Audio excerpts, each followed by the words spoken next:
Good evening, everyone.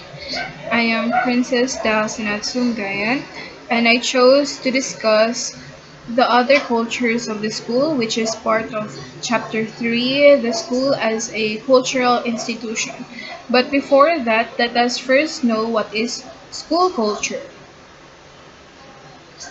So, the term school culture generally refers to the beliefs, perceptions, relationships, attitudes, written and unwritten rules that shape and influence every aspect of how a school functions. But the term also encompasses more concrete issues such as the physical and emotional safety of students, the orderliness of classrooms and public safe spaces, or the degree to which a school embraces and celebrates racial, ethnic, linguistic, or cultural diversity. In addition, school culture is important as it can foster a spirit that will be able to improve teacher performance in running its duty so it can improve quality of the school. Also, school culture is a factor that affects the improvement of school quality that can give influence on improving the school's level.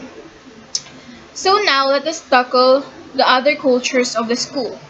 So as we all know, in every school there are several cultures existing. So first is pupil cultures. So it allows students to make sense of their experiences and weave the disparate inputs of the school curriculum into a collaborative whole, even if the end result does not always meet the official approval. So next is leadership cultures. It is the way things are done and it's the way people interact so they can make decisions and influence others. So decisions and behaviors are influenced by leaders' conscious and unconscious beliefs, and repeated behaviors become leadership practices. So last one is parent cultures, which was built upon Spradley's definition of culture, which states that culture is acquired knowledge that people use to interpret and generate behaviors.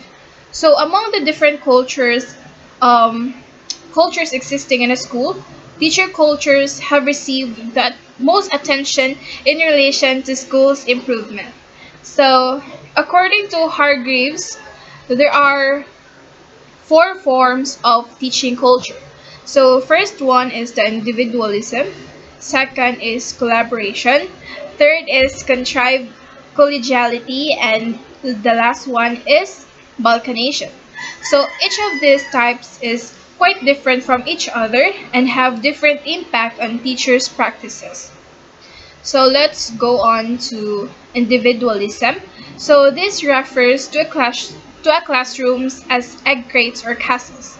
So autonomy, isolation, and insulation prevail in this type of culture, and blame and support are avoided.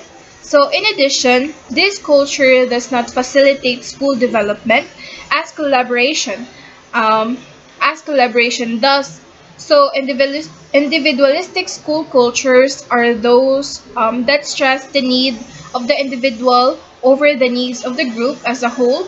And in this type of culture, students are seen as independent and autonomous. So next is collaboration. So this refers to the teachers who choose spontaneously and voluntarily to work together without external control agenda. In addition, collaborative culture is a goal that all educators attempt to establish as it brings positive changes to teachers and school community, and it also serves as a bridge between school improvement and teachers development. So teachers are engaged in an open exchange of experience through teamwork, coaching, and other activities. And in this type of school culture, it is much easier to make changes to improve the school outcomes. So the third one is contrived contrived collegiality. So this refers to the teachers' collaborative working relationships, which are compulsorily imposed with fixed and times and places set for collaboration. For example, the seminar, coaching, and group projects in which teachers are involved. So, in this type of culture, the teacher is in this type of teacher culture, the schools or outside authorities impose their ideas to schools and this type of others.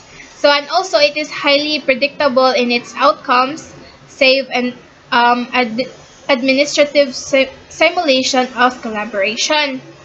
And the last one is balkanization. So this refers to the teachers who are neither isolated nor work as a whole school.